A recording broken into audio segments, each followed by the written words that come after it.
Picture this. It's the 1st of July, 2026. You hop in your car like any other day, completely unaware that the rules of the road just shifted beneath you. No headline flashed across your phone. No letter landed on your doormat. But somewhere in the fine print of government policy, things changed. And if you're not paying attention right now, you could be the one caught out, fined, or worse, left wondering why everyone else seems to know something you don't. Stick with me for the next few minutes, because today we're breaking down exactly what's changing with UK driving license and driving rules this July 2026, and why so many drivers are about to be caught completely off guard. Let's start with the big one, the change that's going to affect every single new car sold in this country from July 1st onward.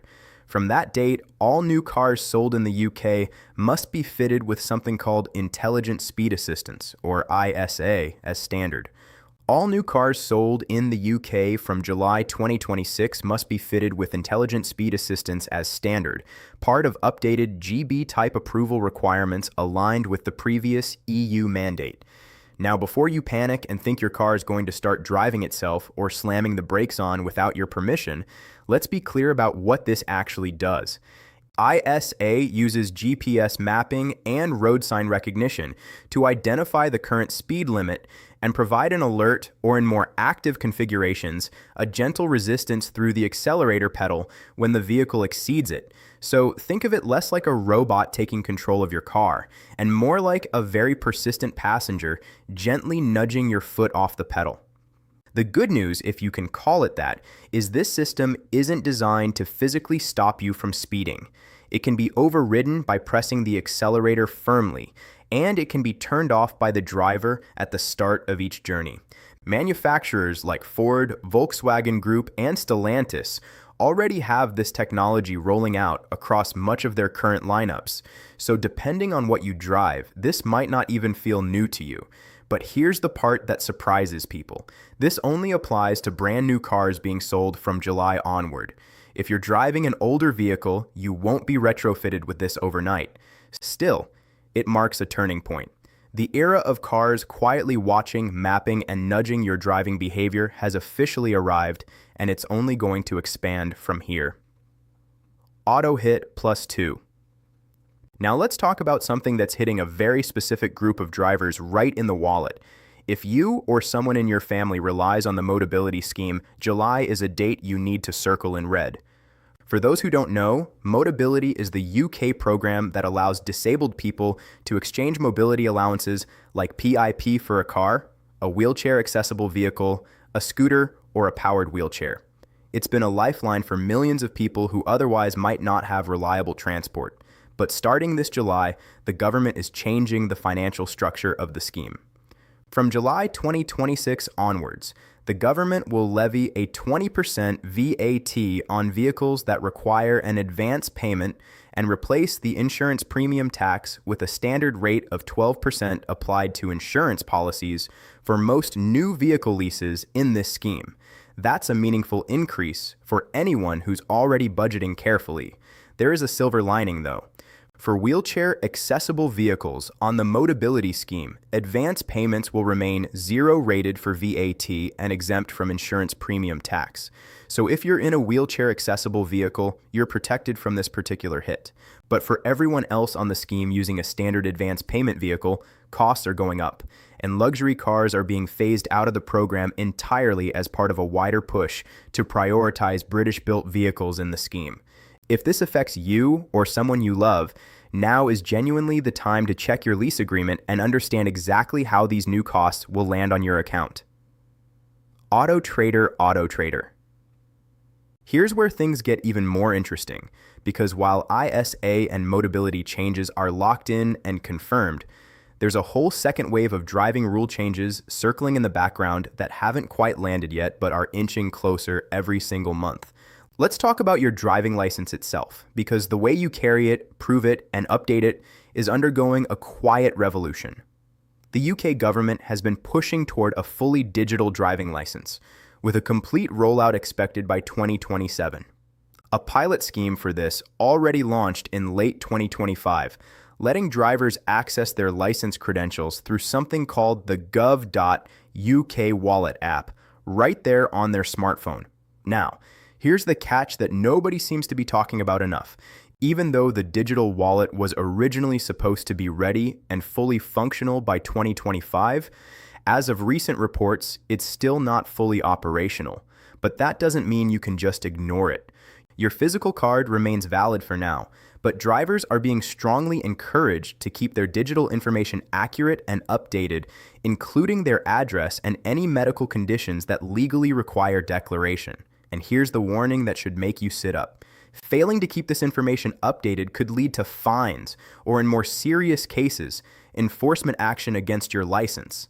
So even if the app itself isn't fully live yet, the expectation that your records are accurate absolutely is. Now let's move to something that's going to hit older drivers especially hard, and it's a proposal that's been generating a lot of conversation. As part of a new national road safety strategy, the government is looking seriously at requiring mandatory eyesight tests for drivers aged 70 and over. Right now, drivers in this age group simply confirm their eyesight is fine when they renew their license every 3 years. No actual proof required. That could be changing. The idea being discussed is that drivers 70 and older could be required to undergo an actual eye test every 3 years in order to keep their license active. And the scale of who this affects is enormous. Around 6.3 million people aged 70 or over currently hold a UK driving license. If you or a parent or grandparent falls into this category, this is a proposal worth watching closely because it represents a real shift from an honesty-based system to a verified, evidence-based one. While we're on the topic of safety, let's talk about drink driving, because there's a genuine possibility the legal limit in England and Wales could be cut almost in half. Currently, the limit sits at 80 milligrams of alcohol per 100 milliliters of blood. Under the new road safety strategy being proposed, that number could drop to around 50 milligrams, bringing England and Wales in line with the limit that's already in place in Scotland. But the part that's really turning heads is what's being proposed for new and learner drivers specifically. For this group, the government is considering an almost zero tolerance policy, a limit so low it would functionally mean no alcohol at all if you want to get behind the wheel. There's even talk of mandatory alcohol interlock devices, sometimes called alcolocks, for repeat drink driving offenders. These are breathalyzer devices wired into a car's ignition system, meaning the engine simply won't start unless the driver passes a breath test first. Several countries already use this technology, including the United States and Australia, so the UK wouldn't exactly be reinventing the wheel here, but it would represent a significant tightening of how drink driving offenses are handled going forward. Seatbelt laws are also getting a serious upgrade in terms of enforcement. Right now, if you're caught without your seatbelt on, you're looking at a fine of up to £500. But under proposed changes, that punishment could expand to include 3 penalty points directly on your license, not just a fine. This matters more than people realize because penalty points accumulate, and accumulated points can eventually lead to a license suspension entirely. This is especially dangerous territory for newly qualified drivers, since new drivers can have their license revoked entirely if they reach just 6 points within their first 2 years of passing their test, regardless of the circumstances. And speaking of new drivers, there's a much bigger and more controversial proposal sitting in consultation right now, something called the Graduated Driving License, or GDL for short. This would specifically target newly qualified drivers in their first 12 months after passing their test, restricting how, when, and with whom they're allowed to drive. Under the framework being discussed, new drivers could face restrictions like no driving between 11 at night and 6 in the morning, unless a supervising driver age 30 or over is in the car with them, a limit of just 1 passenger under the age of 25, unless again a supervising adult is present, and a dramatically lower alcohol limit of just 20 milligrams per 100 milliliters of blood during that first year, compared to the standard 80. The reasoning behind this is sobering. Drivers aged 17 to 24 account for roughly a quarter of all road deaths in the UK, despite making up a much smaller percentage of total license holders. Supporters say this could save lives, Critics, particularly in rural communities, argue it could seriously limit young people's ability to work evening shifts or get home safely from jobs that don't run on a 9 to 5 schedule. As of now, there's no confirmed implementation date, and the legislation still needs dedicated parliamentary time that hasn't been scheduled yet. But this is exactly the kind of proposal that can move from consultation to law faster than people expect, so it's worth keeping on your radar. Finally, let's touch on something practical that's already affecting anyone learning to drive right now. Booking and managing your driving test has gotten significantly stricter this year. Learners are now limited to making just 2 changes to their test booking, a steep drop from the 6 changes that used to be allowed. If you need to make further changes beyond that limit, you have to cancel entirely and restart the booking process from scratch, though you can still get a full refund if you cancel at least 10 days before your original test date. This change was specifically designed to stop bots and resellers from hoarding test slots and reselling them to desperate learners at inflated prices, a problem that's been plaguing the driving test system for a while now. Driving instructors are also no longer permitted to book tests on behalf of their students. Learners now have to do it themselves directly through gov.uk.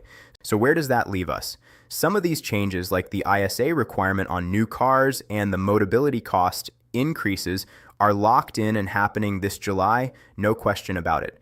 Others, like the eyesight tests, the lower drink drive limits, and the graduated license restrictions for new drivers, are still working their way through consultation.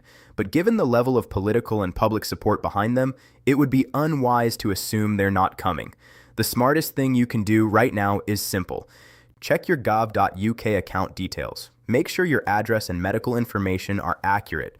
Understand how these changes might affect your specific situation, whether that's a modability lease, a learner driver in your household, or simply your own habits behind the wheel. The roads are changing, the rules are changing, and the drivers who stay informed are always the ones who stay ahead. If you found this breakdown useful, do me a favor and hit that subscribe button, because there's a lot more coming on this channel as these proposals move closer to becoming actual law. And you'll want to be the first to know before they catch you off guard. Thanks for watching, and I'll see you in the next one. Subscribe to my channel and my channel.